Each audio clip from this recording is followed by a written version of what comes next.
Bueno, pues vamos a continuar nuestro estudio de la confesión. Este es el capítulo 5, que tiene que ver con la divina providencia. Yo creo que hoy y un domingo más será lo que nos resta para terminar este capítulo. Bien, hermanos, vamos a hacer rápidamente un repaso muy breve de lo que hemos dicho hasta ahora. Pero antes vamos a ponernos en las manos del Señor para que sea Él el que nos guíe en esta hora. Padre nuestro que estás en el cielo, bendito Señor, digno eres de ser alabado, digno de ser adorado. Gracias te damos, Señor, por las voces que nos das para poder cantar, los dones que das para poder tocar instrumentos y así poder alabarte juntos como iglesia. Gracias, Señor, te damos porque eres tú quien lo haces, eres tú quien pones el deseo y la voluntad para hacerlo. Y te rogamos, Señor, que así podamos este día rendirte nuestras vidas en adoración, en todo lo que hacemos. En esta hora te pedimos, Señor, que tu Espíritu Santo venga y nos ilumine, nos abra nuestras mentes y corazones al entendimiento de tu palabra. Sé propicio a nosotros también, te rogamos, porque son muchos nuestros pecados, nuestras faltas, Señor. Perdónanos en Jesucristo y ayúdanos, Señor, a permanecer hasta el final. Te lo rogamos, oh Dios, todo esto en Jesucristo, tu Hijo. Amén. Bien. Entonces, cuando hablamos de la divina providencia, hermanos, en pocas palabras estamos hablando de su gobierno soberano sobre todas las cosas, ¿no es cierto? Eso es la divina providencia. Es el gobierno soberano o absoluto de Dios sobre todas las cosas y que van de acuerdo ¿a qué? A lo que Él que ha decretado, ¿verdad? A lo que Él ha planeado.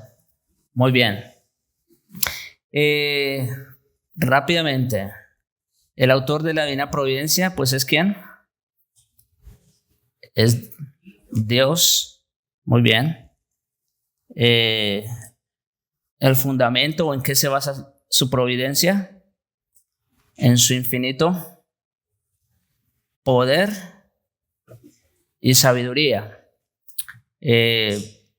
Ambos atributos son importantes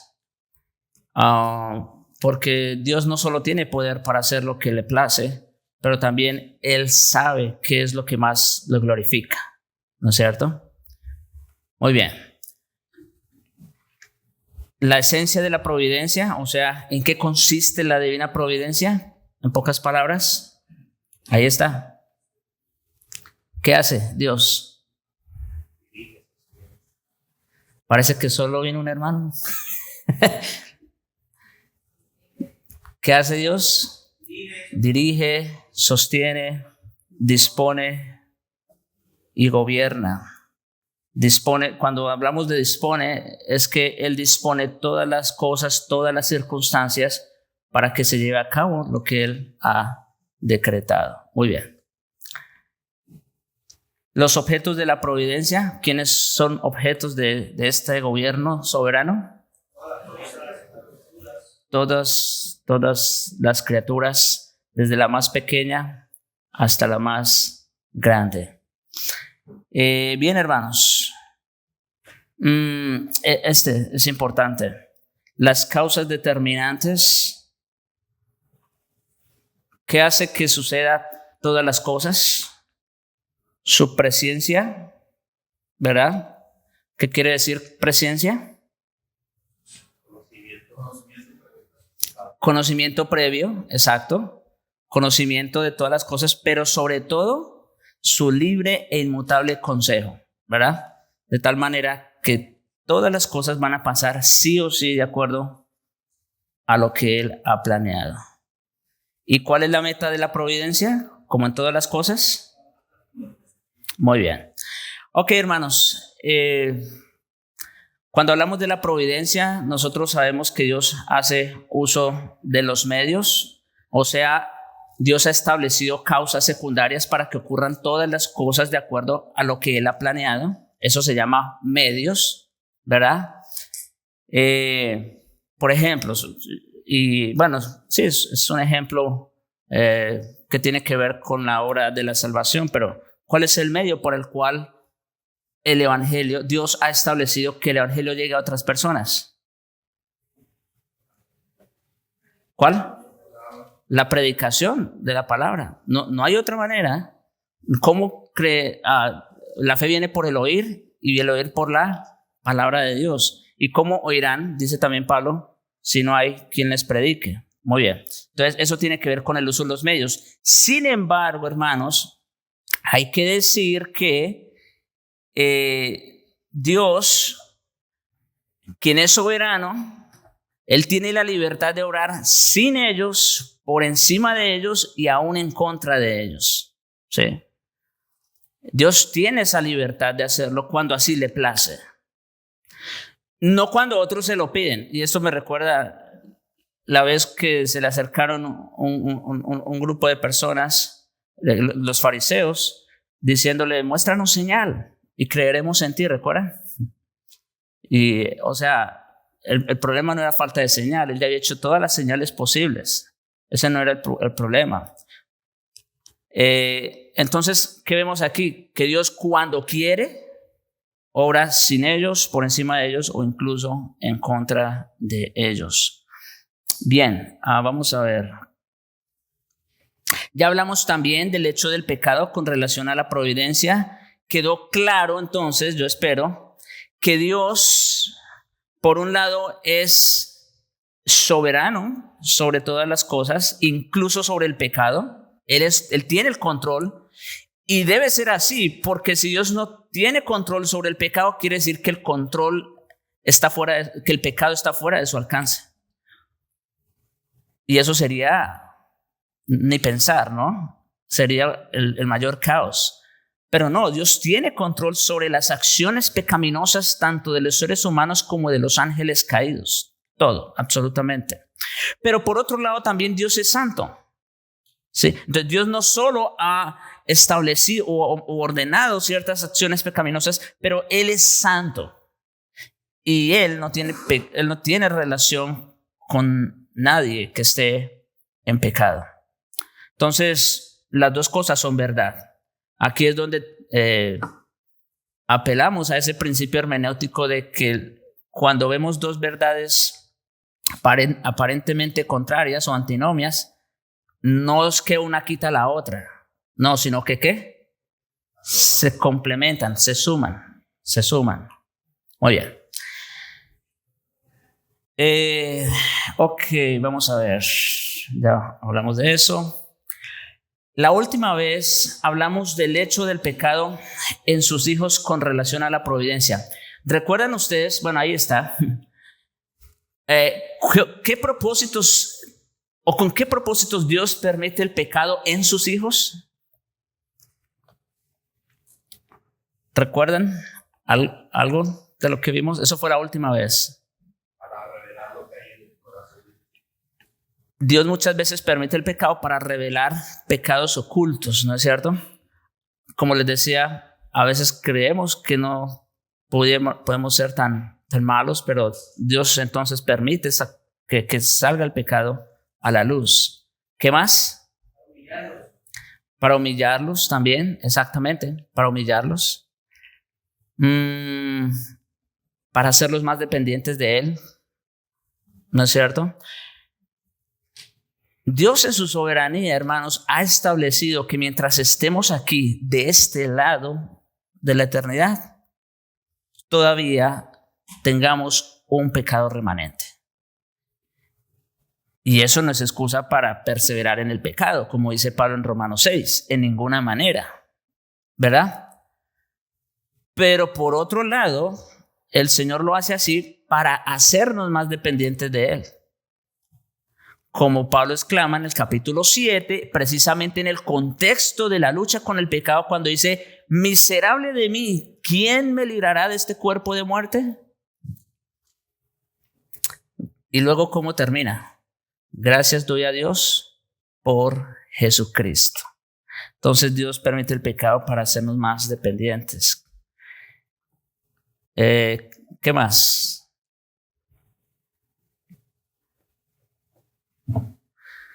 ¿Qué tal para disciplinarlos por algún pecado anterior? También. Muy bien. Y para hacerlos más diligentes en ocasiones futuras. Ok, hermanos, vamos entonces ahora a ver el párrafo número 6. Yo sé que está un poco extenso. Yo voy a leerlo para ustedes. Quiero que estén atentos a lo que voy a leer. Vayamos tratando de entender lo que quiere decir la confesión aquí. Dice: en cuanto a aquellos hombres, para ponerlos en contexto, este párrafo habla del hecho del pecado en los que se pierden. Ya vimos el hecho del pecado en sus hijos, ¿no? ¿Por qué Dios permite el pecado aún en sus hijos? Ahora vamos a ver el pecado en los que se pierden. ¿Por qué Dios lo permite? Dice el párrafo 6. En cuanto a aquellos hombres malvados e impíos, a quienes Dios como juez justo ciega y endurece a causa de su pecado anterior, no solo les niega su gracia, por la cual podría haber iluminado su entendimiento y obrado en sus corazones, sino que también algunas veces les retira los dones que tenían y los deja expuestos a las cosas que su corrupción convierte en ocasión de pecado. Y a la vez los entrega a sus propias concupiscencias, a las tentaciones del mundo y al poder de Satanás, por lo cual sucede que se endurecen bajo los mismos medios que Dios emplea para ablandar a otros. Aquí entonces, como les digo, estamos viendo el hecho del pecado en los que se pierden. Dios, quien es soberano sobre todos y todas las cosas, Él también permite, y no solo permite, incluso como dice aquí, endurece a los que se pierden. En términos generales, yo creo que este párrafo nos habla de estas tres cosas. Lo traigo así un poco más diluido para que porque yo sé que, como digo, es mucha información en un párrafo. Vamos a tratar de extraer la esencia de lo que está diciendo. ¿Qué es lo que nos está diciendo el párrafo 6 de la confesión? ¿Qué ocurre con aquellos que se pierden? Y con relación a la soberanía de Dios, ¿no? Bien, por un lado, ¿qué hace Dios? Los ciega y los endurece. O sea, eso es una realidad. Dios ciega y endurece el corazón de los incrédulos para su propia perdición. Eso es una verdad. En segundo lugar, Dios les niega su gracia también, por la cual podrían haber creído en algún momento. Y en tercer lugar, ahorita voy a explicar un poquito mejor. Y en tercer lugar, los entrega a su propia corrupción. ¿Sí? Los entrega a su propia corrupción para que ellos sigan en su pecado. Ok. Con relación a que Dios los ciega y los endurece, eso es una realidad. Y ahí tenemos los textos. Vamos en un momento a ir a ellos, ¿verdad? Pero es verdad, hermanos, y especialmente, oigan esto, y esto tiene mucho que ver con lo que estamos viendo en Hebreos 10 precisamente, lo que vimos el domingo y lo que veremos en la porción que sigue, que es Hebreos 10 del 26 en adelante, que tiene que ver precisamente con el terrible peligro de caer en la apostasía. Hermanos, esto es una verdad para todos los pecadores, que Dios los ciega y los endurece definitivamente. Porque aunque no hayan conocido o escuchado el evangelio, sí tenían un conocimiento de Dios. Todos los hombres tienen un conocimiento, así sea muy básico, acerca de Dios. Primero, porque la creación se lo revela, como dice Pablo en Romanos 1. Y segundo, porque también tienen una conciencia que Dios mismo les ha dado, que les acusa o los defiende de sus propios razonamientos. Así que, en alguna manera, todos los seres humanos tienen sí o sí un testimonio de Dios. De tal manera que si no creen, Dios entonces los endurece. Pero no solo eso. Peor, oigan esto, peor es el caso de aquellos que sí han escuchado el evangelio. De aquellos que sí han sido expuestos al evangelio y aún así deciden seguir viviendo sus vidas en su pecado, deciden seguir viviendo sus vidas como si Dios no existiera, deciden seguir viviendo sus vidas como si la muerte de Cristo fuera en vano. Entonces, ahí con mayor razón Dios los endurece. Les niega su gracia, por supuesto. Vamos a ver, como les digo, en el capítulo 10, en el verso 26, 27, ya no queda más sacrificio por los pecados. Ya no queda más sacrificio por los pecados. Dios les niega la gracia para que crean. Eso es terrible. Y al final los entrega a su propia corrupción. Los entrega a su propia corrupción para que sigan perseverando en su vida de pecado. Ok, hermano, entonces vamos a hacer esto. Voy a repartir los textos como siempre lo hago. A ver hasta dónde llegamos. Hermano Fano, se nos ayuda con Deuteronomio 2, versículos 30 al 33. Estos textos que vamos a ver soportan o apoyan estos 3 puntos. Quise ver cuál era la mejor manera de hacerlo. Siempre trato de ver qué es lo mejor. Pero en realidad estos textos apuntan casi a todo. Entonces, Deuteronomio 2, 30 al 33. Hermano Juan Jaramillo, Deuteronomio 29, 4. Atrás, hermano Julio, ¿está bien? Salmos 81, versículos 11 y 12. Salmo 81, 11 y 12. Hermano Guillermo, Isaías 6, versículos 9 y 10. Isaías 6, 9 y 10. Mecho, si nos ayudas con Mateo 13, versículos 12 al 15. Mateo 13, 12 al 15. Vamos para arriba entonces, Kevin. Juan 12, versículos 39 y 40. Juan 12, 39 y 40. Jesús, Romanos 1, versículo 22 al 28. Romanos 1, 22 al 28. Y bueno, yo voy a tomar el último texto, de hecho, segundo de Tesalonicenses 2, del 8 al 12. Bien, vamos a ver, hermanos, entonces, de qué manera estos textos nos dejan claro o nos ponen en relieve esta realidad de que Dios en su soberanía endurece el corazón de los hombres, les niega su gracia y los entrega a su propia corrupción. Antes de eso, hermanos, cuando esto sucede, cuando una persona llega a este punto o a este nivel, ya no hay nada que hacer. Ya no hay nada que hacer, ya no hay más sacrificio por los pecados.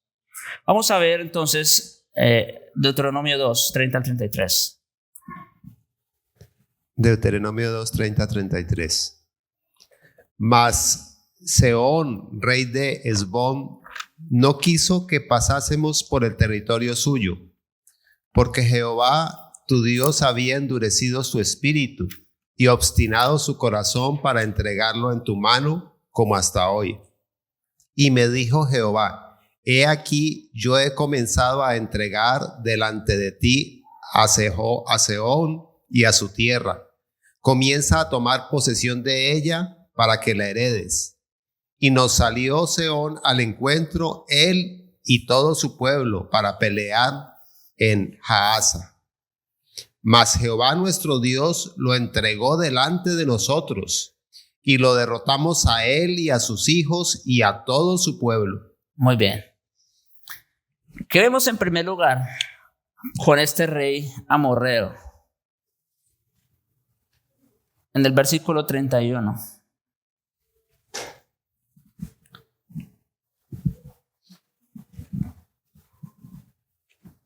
Dice, he aquí, yo he comenzado a entregar delante de ti a Sehón, y Jehová lo entregó. ¿Qué vemos aquí? Dios endurece el corazón de este rey, ¿no es cierto?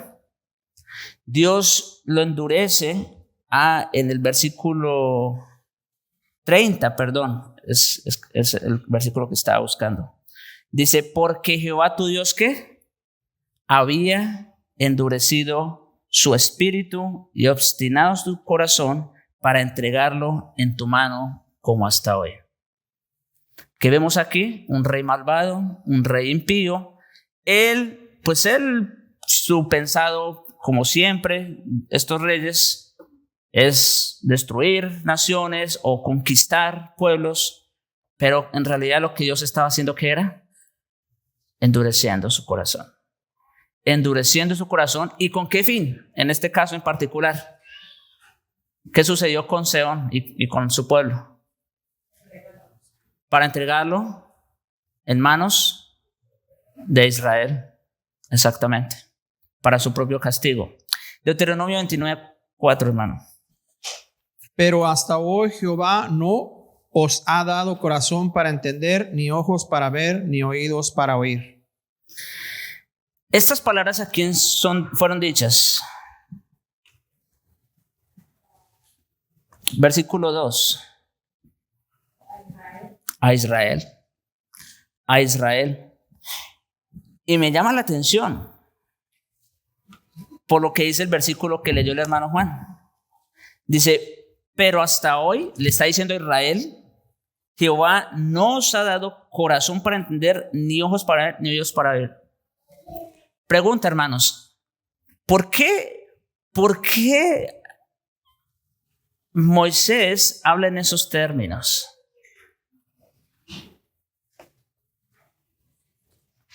A ver, quiero que ustedes también participen, hermanos. No quiero que se me pierdan, que se me dispersen. ¿Por qué se dice esto de Israel? Que Jehová no había dado corazón para entender, ni ojos para ver, ni oídos para oír. ¿Qué había pasado con la nación de Israel? ¿Cómo? Bueno, sí. Y acuérdense, ¿qué pasó con la primera generación que salió de Egipto? ¿Cómo? Fueron al desierto y ¿qué pasó con ellos? ¿Y por qué murieron? Rebel o incredulidad, como dice en Hebreos 3, por su incredulidad, ¿no es cierto? Por su incredulidad. Entonces, aquí tenemos la razón. O tenemos, ¿verdad? ¿Qué era lo que había pasado con esta nación? Que Dios no les había dado corazón para entender, ni ojos para ver, ni oídos para oír. En otras palabras, ¿cuál de esas cree que ocurrió ahí en particular? Dios les niega su gracia. En ese sentido, Dios les niega su gracia. Pero otra vez, acuérdense, es por la rebeldía de su corazón, no porque Dios es malo. Ustedes saben, pero es por la rebeldía y la incredulidad que ocurrió eso. Salmos 81, versículos 11 y 12. Sí, Salmo 81, 11. Pero mi pueblo no oyó mi voz, e Israel no me quiso a mí. Los dejé, por tanto, a la dureza de su corazón. Caminaron en sus propios consejos. Aquí tenemos, este salmo también es una declaración acerca de Israel. ¿Y qué dice de Israel? Lo mismo que ocurrió en el desierto. No oyó su voz y por lo tanto, dice el versículo 12, los dejé a la dureza de su corazón. En otras palabras, puede ser la número 3, ¿no es cierto? Los entrega a su propia corrupción. Eso ocurre con un pueblo, con una nación o con un individuo que sea obstinado,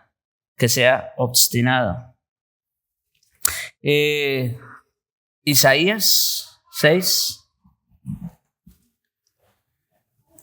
Y dijo: anda y di a este pueblo, oíd bien y no entendáis. Ved por cierto, mas no comprendáis. Engruesa el corazón de este pueblo y agrava sus oídos, y ciega sus ojos, para que no vean con sus ojos, ni oigan con sus oídos, ni su corazón entienda, ni se convierta, y ya haya para él sanidad. Qué palabras tan fuertes, ¿no? Porque de hecho el contexto de Isaías 6, ustedes saben, ahí es el llamamiento de Isaías. Dios le muestra una visión de su trono alto, sublime. En el versículo 8 dice: después oí la voz del Señor que decía: ¿a quién enviaré y quién irá por nosotros? Entonces respondí yo: heme aquí, envíame a mí. O sea, se había enviado a predicar el evangelio, ¿verdad? En otras palabras. Pero lo interesante es lo que dice, como dice el versículo 9: anda, di a este pueblo, oíd bien y no entendáis, ved por cierto, mas no comprendáis. O sea que Israel, por causa de su rebeldía, por causa de su incredulidad, no iba a creer en el Señor. Eso fue así por mucho tiempo. Claro, ustedes saben, no todos los israelitas se perdieron. Y ni siquiera hasta el día de hoy todavía sabemos que hay un remanente de israelitas o de judíos que siguen siendo salvos según la gracia de Dios. Pero en términos generales, esto le sucedió a la nación de Israel. Fueron engrosados sus corazones, como dice, para no oír. O Dios les cegó, como dice aquí, Dios les cegó y los endureció. ¿Cuál otro texto era? Me perdí. Mateo 13, versículos 12 al 15. Porque a cualquiera que tiene se le dará y tendrá más, pero al que no tiene, aún lo que tiene le será quitado. Por eso les habló por parábolas, porque viendo no vean, y oyendo no oyen, ni entienden. De manera que se cumple en ellos la profecía de Isaías, que dijo: de oído oiréis y no entenderéis, y viendo veréis y no percibiréis. Porque el corazón de este pueblo se ha engrosado, y con los oídos oyen pesadamente, y han cerrado sus ojos, para que no vean con los ojos y oigan con los oídos, y con el corazón entiendan y se conviertan, y yo los sane. Bien. Este texto tiene relación ¿con cuál? Con el anterior, con Isaías. Ahora, aquí hay algo interesante.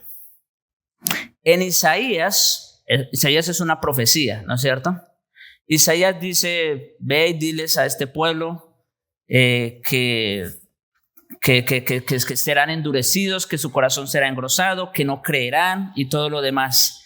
Pero aquí el Señor Jesús está tomando la profecía de Isaías para decir, de manera que en ellos se cumple la profecía, de oído oiréis y no entenderéis, viendo veréis y no percibiréis, porque el corazón de este pueblo se ha engrosado. En otras palabras, en Isaías se dice que eso es algo que va a ocurrir. Aquí el Señor está diciendo, eso ya ocurrió.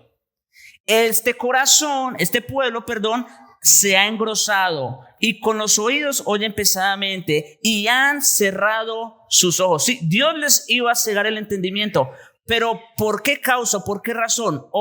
Por causa de la rebeldía de ellos o por causa de su propia incredulidad. Por eso el Señor, como dice en el versículo 13, por eso les hablo en parábolas. Por eso les hablo en parábolas. Ahora, hay algo más en el versículo 12, vamos arriba, el versículo 12, cuando dice, porque a cualquiera que tiene se le dará y tendrá más, pero al que no tiene, aún lo que tiene, le será quitado. Eso no tengo aquí ese punto, pero en el párrafo cuando lo leímos decía que a estas personas aún se les retiran los dones. O sea, si se le ha dado algún don, ¿no es cierto? Aún eso le será quitado. Exactamente. En Hebreos 6, nosotros ya pasamos por ahí, ustedes ven cómo se refiere a estas personas que en algún momento caen en apostasía. Y dice que ellos fueron iluminados, que ellos gustaron de la buena palabra, que ellos gustaron de los poderes del siglo venidero, ¿ven? Gustaron del don celestial, o sea, gustaron de muchas cosas que gustan y que gozan los creyentes verdaderos. Pero eso les será quitado. Eso les será quitado. Ok, hermanos. Entonces, vamos viendo por qué el Señor los ciega, los endurece.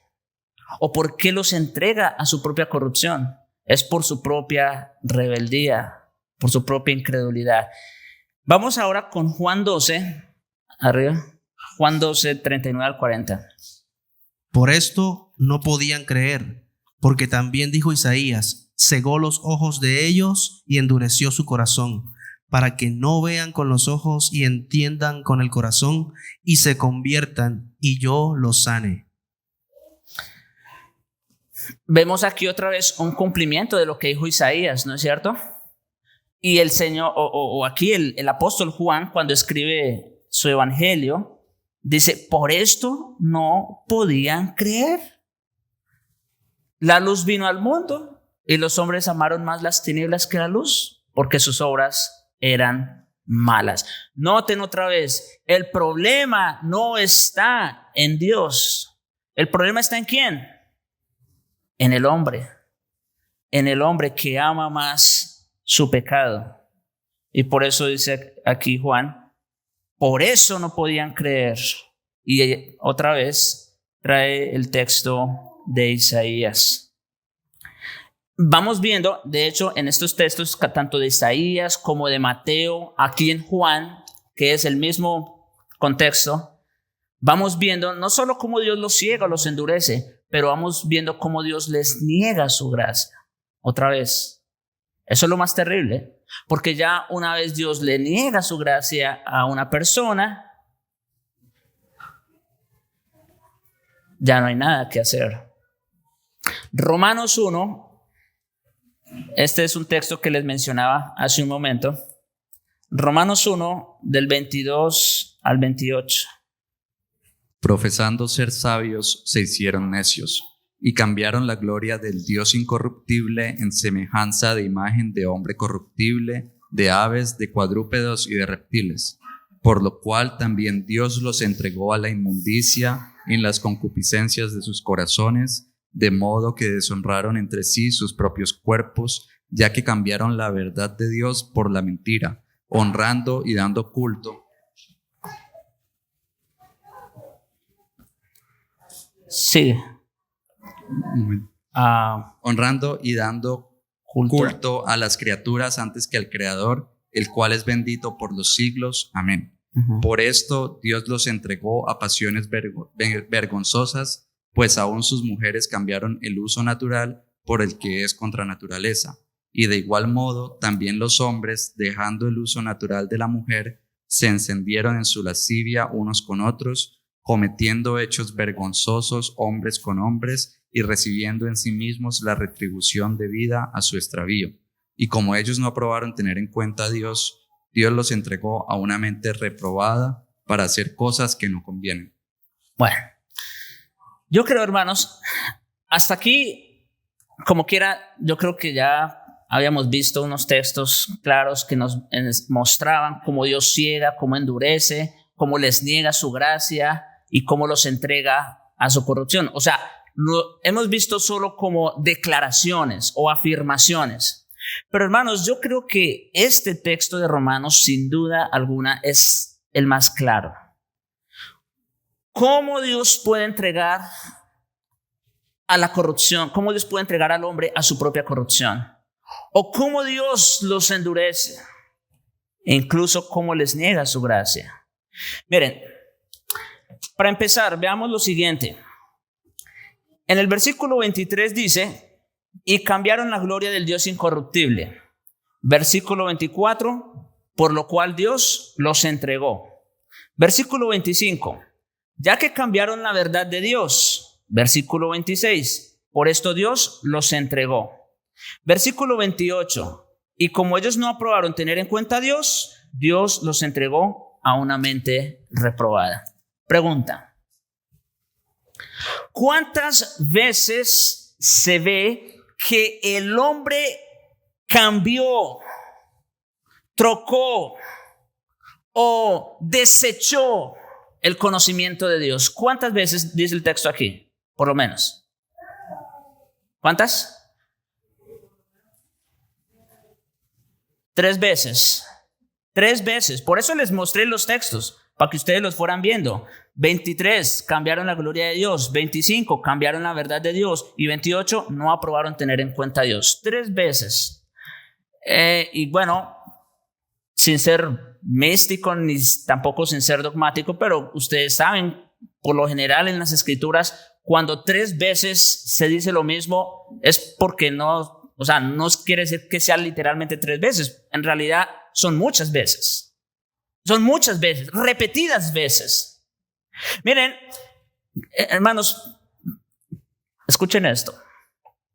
Una persona puede venir aquí y escuchar la predicación del evangelio y no creer. Pero si esa persona sigue viniendo, ¿verdad? Y puede suceder que en algún momento el Espíritu Santo actúe y cambie y transforme a esa persona.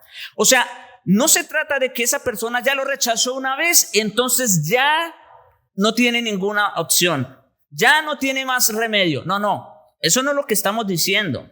Lo que estamos diciendo es una persona que repetidamente, que voluntariamente, como dice en Hebreos 10, rechaza el evangelio, desecha a Jesucristo, la verdad de Dios, el conocimiento de Dios. 3 veces vemos aquí en Romanos que ellos cambiaron la verdad, la gloria o el conocimiento de Dios. Ahora, pregunta: ¿ustedes creen que Dios no iba a hacer nada al respecto? ¿Cuántas veces Dios reprobó a estas personas? Versículo 24, por lo cual Dios los entregó. Versículo 26, por esto Dios los entregó. Y versículo 28, Dios los entregó. 3 veces rechazaron el evangelio, 3 veces Dios los entregó. Ahora, ¿a qué los entregó? Esa es la pregunta importante. ¿A qué los entregó? Versículo 24.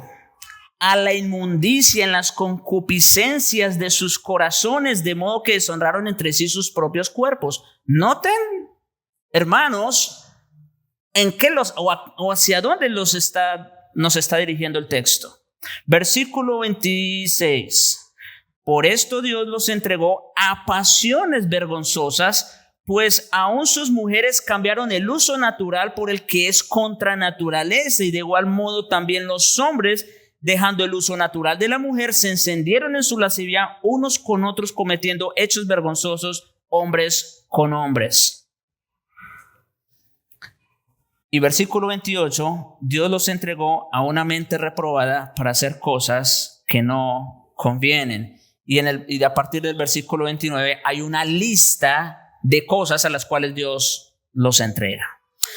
Pero me llama la atención, o nos debe llamar la atención, hermanos, que por lo menos 2 de esas veces que dice que Dios los entregó, se hace mención de algo específico, ¿no? Ustedes saben de qué está hablando el texto.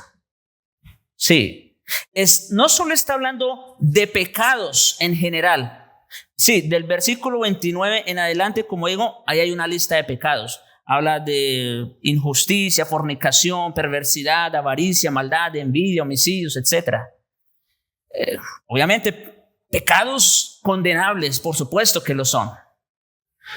Pero las 2 veces anteriores habla de un pecado en particular. Pecados contra naturaleza. Pecados contra naturaleza. Mis hermanos, aquí el texto es claro. Dios los ha cegado y los ha endurecido. Dios les ha negado su gracia y Dios los está entregando a su propia corrupción. Pregunta. O sea, vamos a ver. ¿Cómo nosotros podemos saber que una persona ya ha sido reprobada por el Señor? Esa es una pregunta importante. ¿Cómo nosotros podemos saber? Sí, hermana. Esa persona peca deliberadamente. Bueno, eso es verdad. Pecan deliberadamente. ¿Iba a decir algo más? ¿No? Y constantemente, y caen en su propio pecado y constantemente. Correcto, muy bien. Lo que dice la hermana es verdad. Pecan deliberadamente y constantemente. Como dice Juan, practican el pecado, ¿no? Esa es la diferencia entre un creyente y uno que no lo es. El creyente peca, pero no se entrega a las prácticas del pecado. Muy bien, eso es verdad y eso está aquí. Muy bien. ¿Algo más? Kevin. Yo diría que dice que abandonaron el uso natural, de pronto prácticas homosexuales o cosas así, ese tipo de dice ahí vergonzosas. Vergonzosas. Oigan esto, vergonzosas, y es lo que dice el texto. Mis hermanos, por eso nosotros, ustedes ya nos han escuchado aquí otras veces. Yo prediqué este texto una vez, hace mucho, pero ahí está, si quieren buscarlo. Yo prediqué este texto una vez, el pastor Ricardo también ya ha hablado sobre este tema otras veces. Hermanos, por eso nosotros creemos que una persona que ha sido entregada específicamente a ese tipo de pecados es una persona que ya ha sido reprobada. Oigan lo que estoy diciendo. Una persona que ya ha sido entregada específicamente a ese tipo de pecado es una persona reprobada. No lo estoy diciendo yo, hermanos. 3 veces lo está diciendo el texto. Hermano, conozco un caso que lo vi por unos podcasts que escucho de Aviva Nuestros Corazones. Una chica que era homosexual y pues ella asegura que ahora es cristiana. Ok, mire, hermana, nosotros también hemos escuchado casos. Le voy a decir algo. Primero, no conocemos los casos en persona, ¿verdad? Como usted tampoco. Hermanos, es que la escritura no se puede contradecir. Yo sé que hay muchos que han dicho, no, yo conocí un caso o escuché de fulano o tal cual. Hermanos, el Dios no se puede contradecir. Si Dios ya los entregó a una mente reprobada para hacer cosas que no convienen, para hacer hechos vergonzosos, Eso no cambia.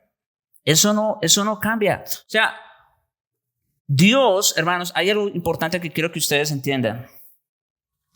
Todos nosotros estábamos muertos en nuestros delitos y pecados, como dice Pablo en Efesios, andando en los mismos caminos del mundo. Eso es verdad. Éramos iguales en ese sentido. Sin embargo, hermanos, piensen esto. Un Dios que es santo, santo, santo, va y Él, conociendo de antemano quiénes van a ser salvos, porque Él así lo decretó, ¿ustedes creen que Dios va a permitir que cualquiera de ellos por los que Cristo murió vayan a caer en ese tipo de prácticas tan aberrantes otra vez? Porque no estamos hablando de pecado. Mira, podemos hablar de fornicación, podemos hablar de homicidio, podemos hablar de cualquier otro pecado que, por cierto, es escandaloso. Pero una cosa es un pecado natural, vamos a decir, y otra cosa es un pecado contra naturaleza. ¿Ve? Entonces, ¿por qué? Porque de ellos la Escritura es clara cuando dice que Dios ya los entregó, Dios ya los reprobó. ¿Ve? Entonces, en ese sentido, otra vez, no estoy diciendo, ahora alguien pudiera decir, y por cierto, lo voy a traer porque también está en la Escritura. Cuando Pablo habla en Corintios, hablando incluso de esas inclinaciones, ¿no es cierto? Y después dice, y esto erais alguno de vosotros, ¿no es cierto? Hayáis sido alabados, justificados, santificados, etc. Ahora, también hay que entender ese texto. Porque cuando habla ahí de ese tipo de pecado en Corintios, hermanos, no podemos, digámoslo así, ser completamente abiertos y decir, eran personas que están entregados por completo a esa práctica. Miren, sí puede haber casos donde una persona, sea hombre o sea mujer, ¿no es cierto?, de pronto haya tenido inclinaciones. Eso sí puede pasar. Incluso haya podido desear y tener intenciones malas. Eso pudo haber pasado. Pero Dios, en su gracia, hay algo también que se conoce como la gracia preventiva. Dios, en su gracia preventiva y soberana, porque obviamente es Dios, no va a permitir que uno de sus escogidos caiga en ese pecado. De la misma manera que nosotros, ustedes saben, también lo hemos afirmado, creemos que Dios en su gracia, una persona, un creyente, puede deprimirse, puede lamentarse, puede caer en estados de caos emocionalmente, sí puede hacerlo. Puede incluso desear morirse, sí, e intentar hacerlo también, pero Dios lo va a guardar. ¿Ves? O sea, ese es el punto, hermanos, que debemos nosotros saber que Dios está por encima. Y es lo que estamos hablando aquí precisamente. Dios es soberano sobre todos los hechos, incluso sobre esos. Para entender un poco más el contexto, cuando Dios dice los entregó, y tal vez algunos hermanos hacen esta pregunta. Cuando habla Dios que Dios los entregó, es que a la persona esa, podemos decir persona o mujer o hombre, se le habló del evangelio y rechazó el evangelio. Con su comportamiento, con el hablar, que a mí me ha tocado con un familiar y con personas conocidas. Entienden por el momento porque le tienen más miedo a ¿cómo podemos decirle? Al infierno que a Dios. Digo, no, es que no estoy hablando aparte del infierno, estoy hablando de Dios, correcto, lo que va a hacer con tu vida. Entonces, para entender un poquito más que los entrego, es que rechazaron el evangelio, rechazaron la predicación, rechazaron pues todo. Entonces Dios los entregó. Sí, miren, porque hay personas que estaban en esa actividad, conocen el evangelio y Dios les da el arrepentimiento, se arrepienten y cambian su forma.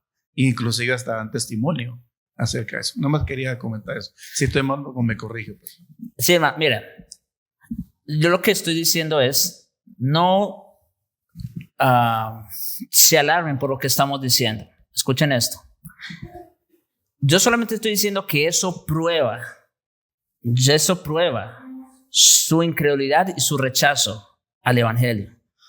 Es más, ellos no se van a condenar ni siquiera por ese pecado, para ser más exactos. Ellos ni siquiera se van a condenar por eso. Ellos se van a condenar por haber rechazado el evangelio, como dijo el hermano Guillermo en su momento. Ese es el pecado, su incredulidad. Romanos está diciendo, cambiaron. Acuérdense, hermanos, no se pierdan ahí.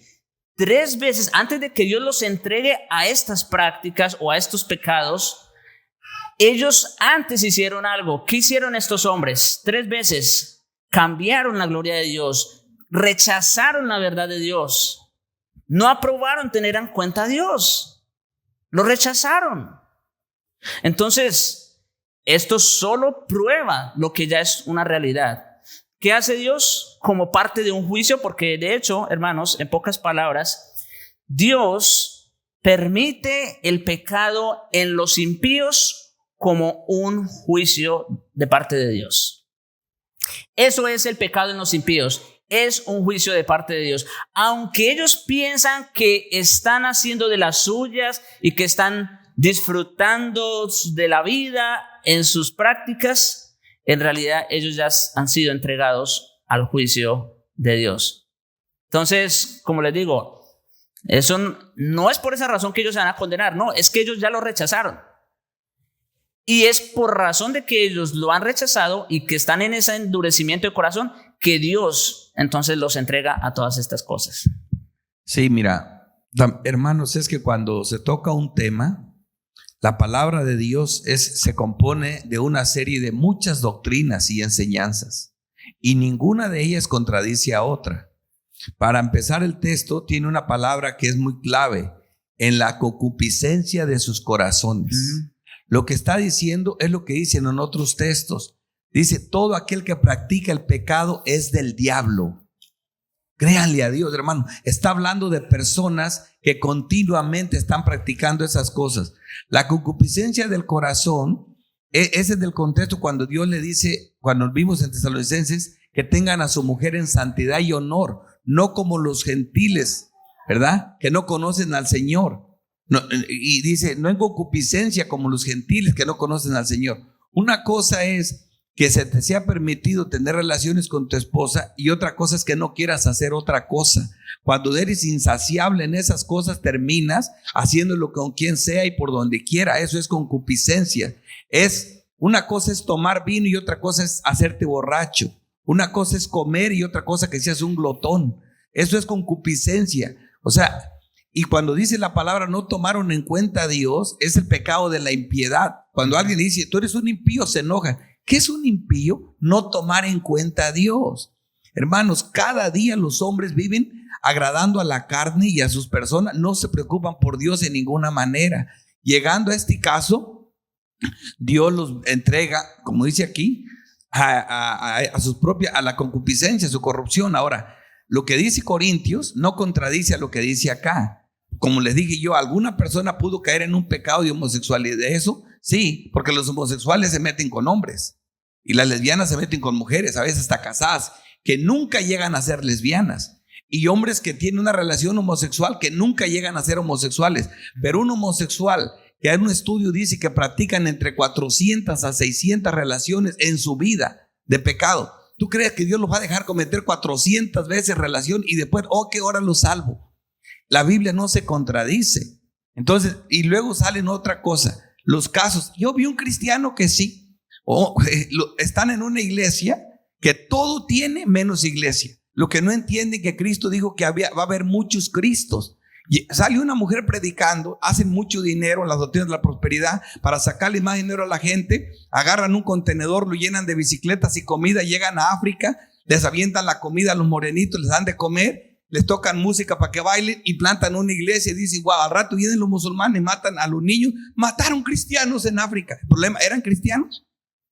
Eso es todo mundo. ¿Qué dice Cristo? Si alguno te dijera, aquí está el Cristo, acá está, no lo creas. ¿Cuántos Cristos hay? Cristos antropocéntricos, doctrinas de hombres, doctrinas de demonios. Entonces la gente, todo el mundo cree que es cristiano. O sea, yo he visto personas, ha dicho, este era cristiano, ahora le sirve al Señor. ¿Y sabes qué está haciendo? Bailando con movimientos sexuales desnudo, haciendo en una iglesia pentecostal, danzando.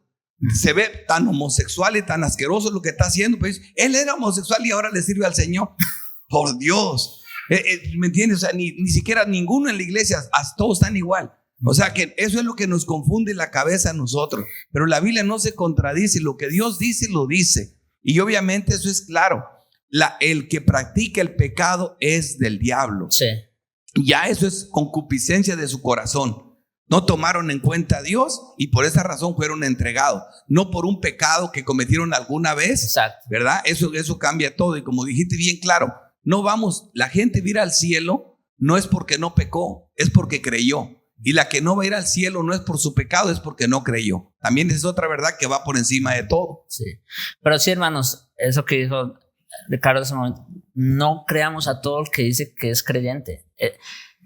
Yo veo y siento que, y yo sé que a veces es con buenas intenciones, pero debemos tener más celo por la palabra y por el Señor.